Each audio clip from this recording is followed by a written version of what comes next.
Ek groet jou in die baie mooi naam van Jesus Christus. Dit is vir my 'n baie groot voorreg om weer saam met elkeen van julle te kan kuier.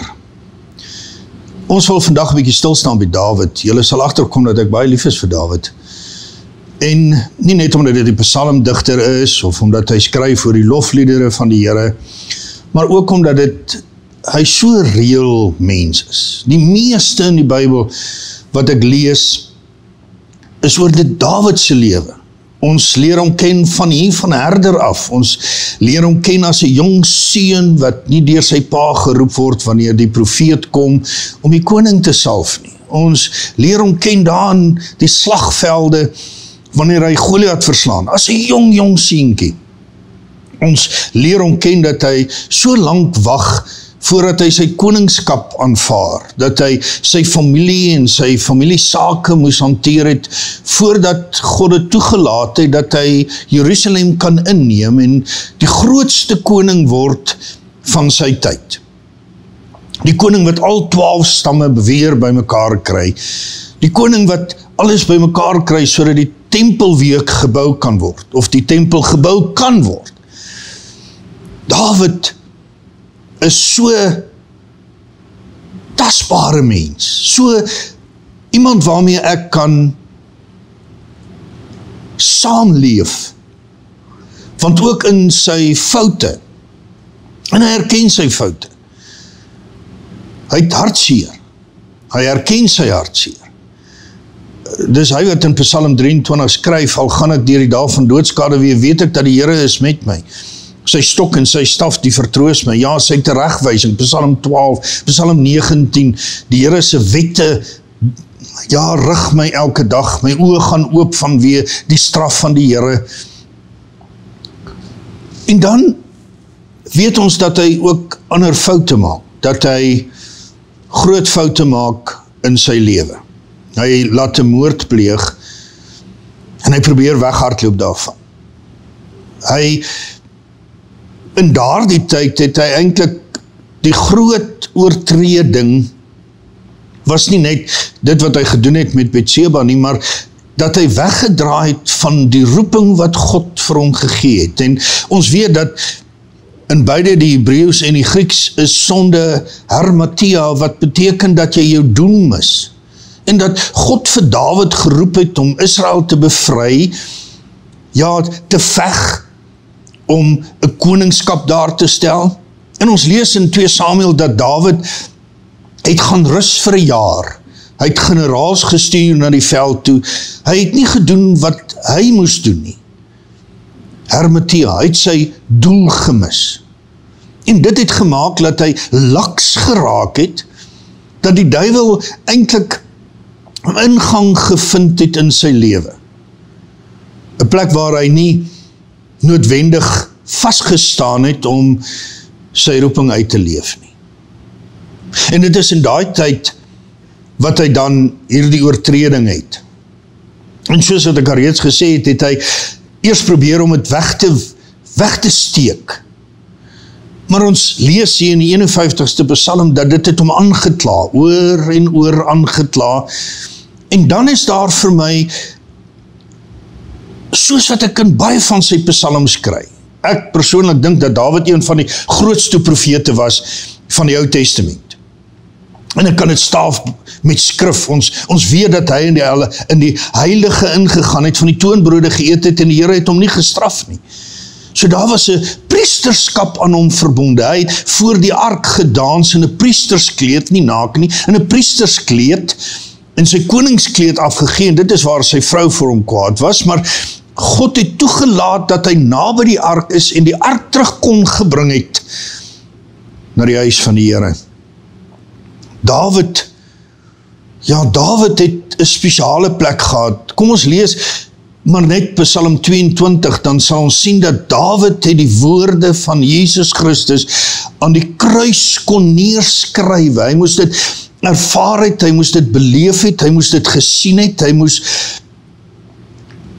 ja, wat 'n oomblik was dit, toe God aan hom geopenbaar het, wat met sy seun gaan gebeur het aan die kruis. As hy uitroep, my God, waarom het u my verlaat? My tong kleef aan my verhemelte vas, U lê my neer in die stof, hulle die lot gewaad, of die lot het hulle gewerp oor sy gewaad. Die fynste detail het hy gesien van die kruishout van Golgotha. En daarom was hy 'n profeet vir my van formaat, 'n profeet wat soveel profetiese woorde, hier in 85ste Psalm, wat hy sê, my waarheid en die geregtigheid van God kus mekaar, kom by mekaar, en waar het dit gebeur? Aan die kruishout, my waarheid, wat beteken, soos Paulus gesê het, my stikkendheid, my feit dat ek nie gered kan word, nie dat daar vir my geen hoop is nie, dat ek 'n sondaar is, dat ek verlore is, het my waarheid en God se geregtigheid een geword aan die kruishout van Golgotha, en daarom staan ek nou in die geregtigheid van die Here, die weg, die waarheid en die lewe, die waarheid van Jesus Christus, nie my waarheid nie, want my waarheid sê dat ek verlore is, my waarheid sê dat ek het nie 'n kans nie. Maar hier gebeur iets in Psalm 51, wat vir my 'n profetiese woord is, aangaande die vergifnis wat ons van die Here ontvang. Hier is Dawid besig om in berou voor God te staan, nee, op sy knieë te staan en te sê, Here, ek het 'n fout gemaak. Die profeet het aan sy deur geklop en gesê, jy weet jy het gesondig. Jy weet jy het verkeerd gedoen, en Dawid erken dit. Hy erken dit, want hy weet, hy sê, ek weet dit. Hy sê, my beendere binne in my het soos was geword. Dit het my aangekla. Dawid het die gees van die Here gehad, want hy bid en sê, moet net nie die gees van die Here van my wegneem nie.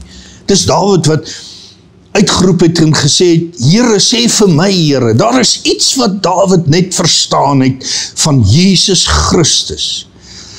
En wanneer die profeet dan kom en hom sê, Dawid, jy weet, jy het verkeerd gedoen, en Dawid erkende, dan is dit vir hom eintlik 'n verligting, maar hier gebeur iets wat ek vandag as 'n profetiese rede wil sien. Want julle moet onthou dat Dawid was in die tyd waar die tabernakel en die wette van die tabernakel nog gegeld het. Dis was voor die tempel van Salomo, maar die priester het ingegaan in die allerheiligste, daar was 'n lam geslag vir die sonde. As jy gesondig het, het jy, jou offer gaan gee, die priester het daar die offer geslag, of dan op die altaar gesit, en eenmaal 'n jaar is daar vir die sonde van die volk ingegaan in die allerheiligste in, so daar vergifnis vir jou kan wees. So, dit wat Dawid hier beleef, dit wat hy hier uitroep, is eintlik vir my en vir jou 'n profetiese woord van hoe vergifnis eintlik werk in ons tyd. En ek wil vandag bemoedig, want ons kan so maklik, in ons gebed maar net sê, ag Here, vergewe ons skulde, of ag Here, vergewe my sonde, en dan kry die duiwel dit reg om ons nog aanhoudend te herinner aan ons sonde en aan ons ongeregtigheid, en ons voel skuldig, en ons kry dit nie van ons af nie, alhoewel die woord sê, so ver as die ooste van die weste, dat hy nooit eers daaraan dink meer nie, kry ons dit nie reg nie. En ek het dit al soveel keer gaan vir myself vra, maar ek vra dan vir die Here om my te vergewe, en dan voel ek tog skuldig as ek daar wegstap, of ek voel dit haal my weer in, die verlede haal my in, en ons weet dat dit die duiwel is wat ons aan ons verlede oortuig. Sê, maar jy is nie goed genoeg nie, onthou jy wat dit gebeur het en daar gebeur het, en vir my Dawid gekom op daardie punt wat hy vir my iets leer oor vergifnis wat net in ons tyd kan gebeur. As Dawid dan sien dat Jesus Christus aan die kruis sterf, en Dawid sien dat my geregtigheid, die Godse geregtigheid en my waarheid by mekaar kan kom, mekaar kan kus, en soveel ander psalms, die 26ste psalm wat sê, wie kan dan op hierdie heilige berg klim? Hy wat rein is van hart, Hoekom? Want die Here het ons rein gemaak, nie ons nie. En so kan ek psalm na psalm quoteer, kan ek woord na woord quoteer, maar hier is 'n psalm wat vir my is asof Dawid profeteer vir my en vir jou wat vergifnis gaan beteken wanneer ons op ons knieë gaan staan en voor Jesus vra vergifnis, vir vergifnis in regte ware berou. Is dit nie net 'n vergifnis en dan staan ons op en ons loop nie. Nee, hier gebeur iets mooiers. Want Jesus het gesterf vir ons vir daardie vraag van vergewe ons. Want jy sien, ons is nie eenmaal net vergewe en vir altyd nie. Ons is mens en ons val, ons sondig. Die Here sê self in Johannes 17, wanneer hy bid vir sy disippels, dan sê hy, Petrus, ek gaan vir jou bid, dat jy jou geloof sal bou, en ons weet dat Petrus gestruikel het. Hy bid daar in die 17de boek van Johannes, bid Jesus en sê, Vader, wees met hulle, want ek was saam met hulle in hierdie wêreld, ek bid nie dat jy hulle moet uitvat nie, maar wees met hulle, want hulle gaan u baie, baie nodig hê. En wanneer ek kyk na hierdie gebed, profetiese woord van Dawid, dan leer ek iets wat ek glo die Here al in die Ou Testament geopenbaar het aan Dawid, wat vergifnis en die gebed en die verkryging van vergifnis vir my en vir jou beteken. In die eerste plek, hier in die 3de vers, en ek wil vra dat jy die Psalm 51 gaan lees hom heeltemal deur, ek kan nie, ons het nie tyd daarvoor nie, maar in die eerste plek sien ek dat Dawid uitroep, in die 3de vers, hy sê, wees my genadig, o God, na u goedertierenheid, delg my oortredinge uit, na die grootheid van die barmhartigheid. Hy sê, u is 'n groot God, en ek weet dat u my sal vergewe. Ek weet dat u, Here, wat ook al my oortredinge is, u genade aan my sal toon, en kan toon, want dit word gemeet na u barmhartigheid, nie na aanleiding van my sonde nie. En ek wil u bemoedig en sê, wat ook al verkeerd gegaan het in jou lewe, en waar ons ook al oortree het, is die weegskale nie na aanleiding van hoe groot jou sonde is nie, maar na hoe groot die barmhartigheid van God is. Jo, wat 'n ongelooflike waarheid, dat God jou nie vergewe na die grootheid van jou sonde nie, maar na die grootheid van sy barmhartigheid. En dit is wat Dawid sê. Hy sê, was my heeltemal van my ongeregtigheid en reinig my van my sonde. Want ek ken my oortreding. Niemand hoef my te oortuig nie. Ons weet mos, ons het gefouteer. Ja, daar in ons binnekamer, daar op die plekke wat ander mense nie eers weet nie, daar die dinge wat ons sê, ag, julle weet mos, man. Ons weet mos wat ons verkeerd gedoen het. Maar hy sê, ek het teen u gesondig. En wat ek gedoen het is verkeerd in u oë. Want u is regverdig. Het maak nie saak wat ek gedoen het nie. Ek weet ek het gesondig. Dis altyd deur voor my. Pla my. En daarom kom ek en ek het werklik berou en ek vra, Here, maak my rein, was my, maak my skoon. Hy sê in die 9de vers, ontsondig my met hyssop. Nou, in die Ou Testament was hyssop die plant waarmee hulle melaatsheid, die ergste siekte van hulle tyd, het hulle hyssop voorgebruik. En dit is wat Dawid probeer oorvertel en sê, in die diepste van siekte is daar hyssop wat my kan genees, in die diepste van my sonde, en hierdie gebeendere van my wat smelt, soos was in my, en my aankla aanhoudend waar ek ook al is, weet ek, Here, soos die melaatsheid kan genees, wat die siekte was, wat eintlik ongeneesbaar was, is hier 'n genesing ook vir my sonde. Ontsondig my met hyssop, dat ek rein kan wees, en witter kan wees as sneeu. Jo, Ek weet, Here, U kan my vergewe, want U barmhartigheid, U genade is groter as enige van my oortredinge. So my geloof is in God. Ek kom na die Here toe wanneer ek vergifnis vra, in die geloof dat Hy kan, sy geregtigheid, sy barmhartigheid, sy genade is groter as my oortreding. En ek glo, soos wat Hy die see kan oopmaak, soos wat ek glo dat Hy reën kan gee en ja, dat Hy vuur uit die hemel uit kan gee, kan ek glo dat Hy my oortreding kan wegneem. Die kruishout van Golgotha neem my sondes weg. 1 druppel bloed is genoeg. As jy dat ek witter kan wees as sneeu, Here, herstel my. So, ek het berou, dis wat hy profeteer. As jy berou het en werklik vra en sê jy het 'n sonde, ja, jy het oortree, ja, jy het hierdie dinge gedoen, maar ek glo dat U groter is as my sonde en oortreding. U is groter as wat ek ook al gedoen het. Dan weet ek, U kan my nie net vergewe nie, U kan my herstel. U kan my weer wit was soos sneeu. U kan my kleed herstel, my kleed het vuil geword vanweë die sonde en die oortreding, my bruidskleed het vuil geword. Maar U kan dit was witter dan die sneeu. Ek glo dit, en dit sal herstel wees. So die Here vergewe nie net jou nie, Hy herstel jou. Hy tel jou op. Die derde ding sê hy in die 12de vers, hy sê, skep vir my 'n rein hart, o God, en gee opnuut in my binneste van my 'n vaste gees. Die woord is bara wat hy gebruik, soos wat hy gebruik het toe hy geskep het, die aarde gevorm het. Dis soos, asof Dawid sê, Here, herskep uit hierdie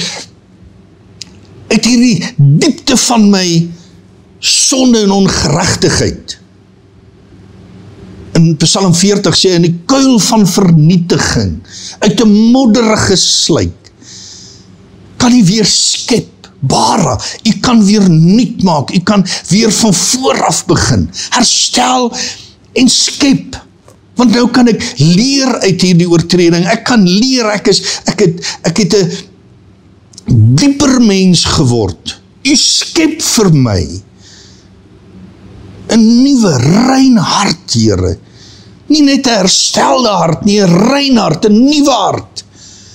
'n Nuwe hart wat kan waaks teenoor alles wat hier my pad langs kom. Soos Onse Vader, die versoekings wat my pad langs kom, help my, Here, dat ek nie daarvoor val nie. Want dit gaan gebeur, daar gaan môre weer 'n versoeking die pad langs kom, daar gaan môre weer dinge in die lewe gebeur, daar gaan môre weer uitdagings wees, en dan moet ons vasstaan, en nou kan ons leer, want ek het 'n nuwe hart uitnuut geskep, as 'n nuwe lering, 'n nuwe wysheid, in hierdie hart. Ek het nie net meer die ou hart nie, ek het 'n nuwe hart. So ek het berou, ek het gevra dat U my ontsondig, U herstel my, U herskep my, soos dit was in Jeremia 18 wat hy sê, het ek nie die vermoë om jou weer op die pottebakkerswiel te sit. En ek kan van getuig daarvan. Ja, in soveel oortredinge in my lewe, soveel dinge waar ek geval het die Here my maar net weer opgetel en weer op daai ou pottebakkerswiel gesit. Ja, die klei word gedruk en die gras word uitgehaal tussen die klei en klippe word uitgehaal en ja, hy herskep en hy vernuwe en hy gee 'n nuwe deel. Hy gee weer daardie kans dat Dawid weer 'n vegter kan word, sy roeping uitleef, weer kan staan en doen wat God oorspronklik in sy lewe gesaai het om te doen. Hy word weer daardie beker om die water te dra, daardie bord om die kos te dra, daardie vegter om Israel te verlos. Hy herskep, hy maak nuut. Maar nog vir my mooier is, in die 17de hoofstuk, 17de vers vra verskoning. Hy sê, Here, open my lippe, dat my mond u lof kan verkondig. Jy sien, nie net word ons herstel, nie net word ons opgetel, nie net word ons vergewe na gelang van sy barmhartigheid nie, nie net word ons herskep nie. Die Here gee ook 'n loflied in jou hart.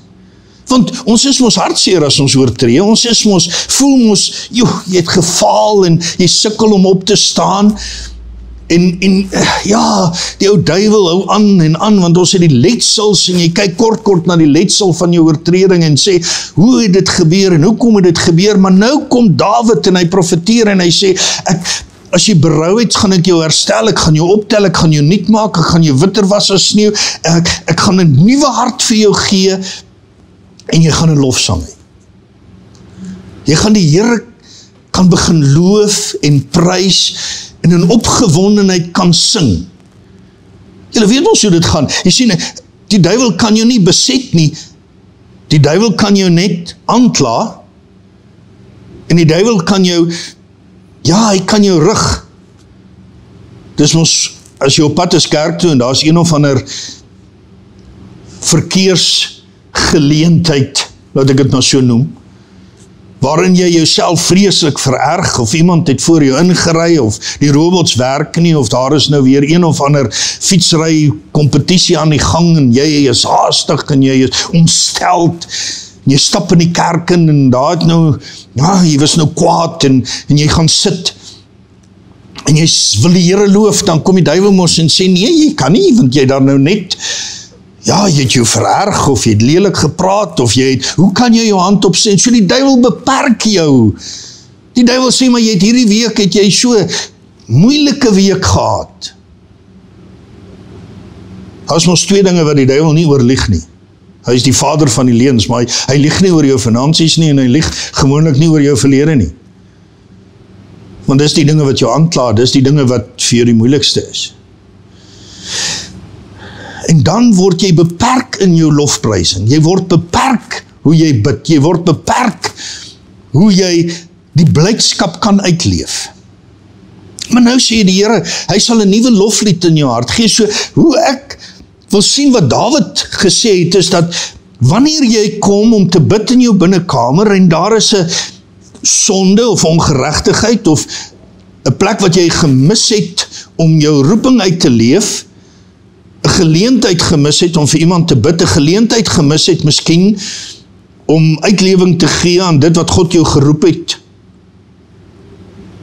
Ag, en net in jou uitlewing van pa wees of ja, wat dit ook al mag wees, en jy voel maar, jy het dit gemis, en jy gaan op jou knie en daar is werklik ware berou, sê, Here, ons sondig my, Here, ek het U nodig, laat U barmhartigheid, want dit is, groter is as my oortreding, groter is as wat ek ook al verkeerd doen, en die Here kom nie net en sê, ja, ek vergewe jou, staan nou maar op,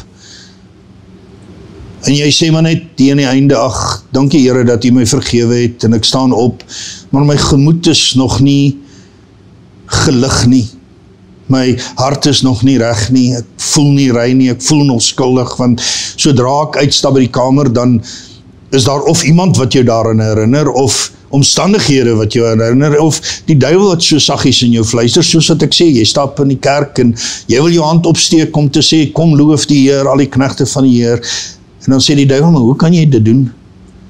Maar hier kom Dawid, en hy sê eintlik, ek word onsondig, ek word wit gewas so sneeu, maar moenie nou vinnig opstaan nie, ek het jou vergewe, ek het jou gewas in my bloed, maar kom ek gee vir jou 'n nuwe hart.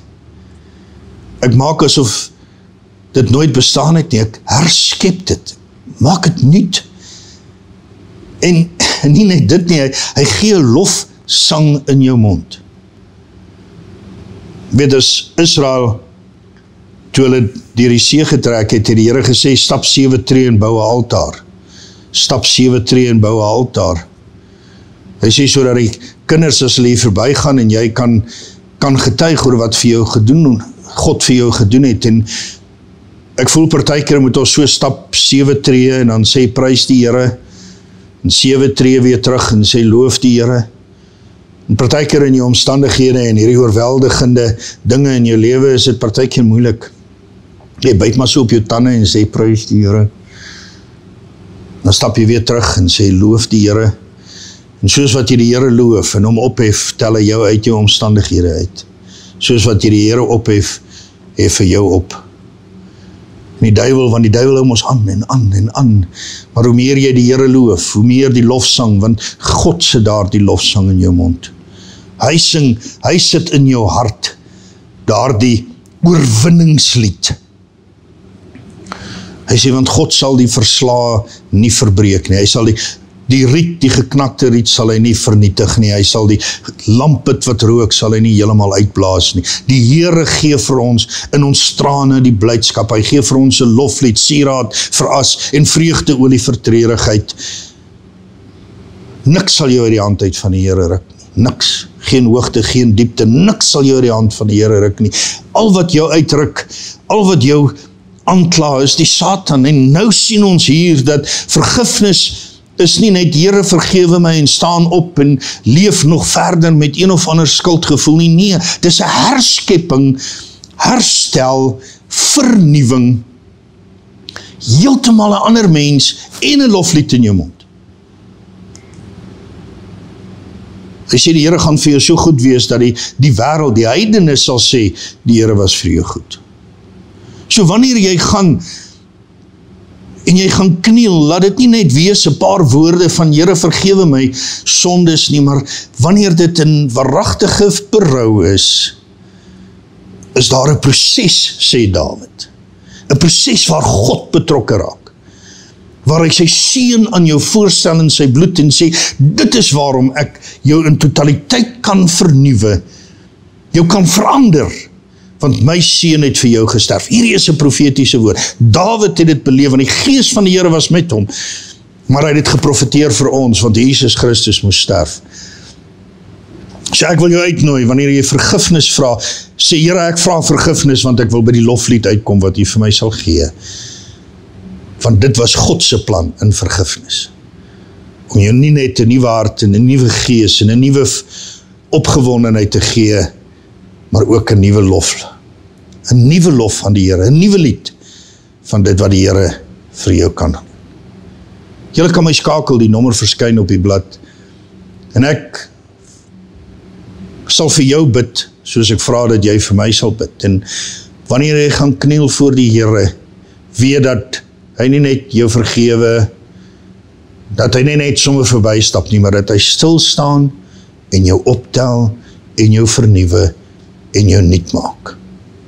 Mag die genade van die Here Jesus Christus en die liefde van God die Vader en die gemeenskap van die Heilige Gees met jou wees. Amen en amen.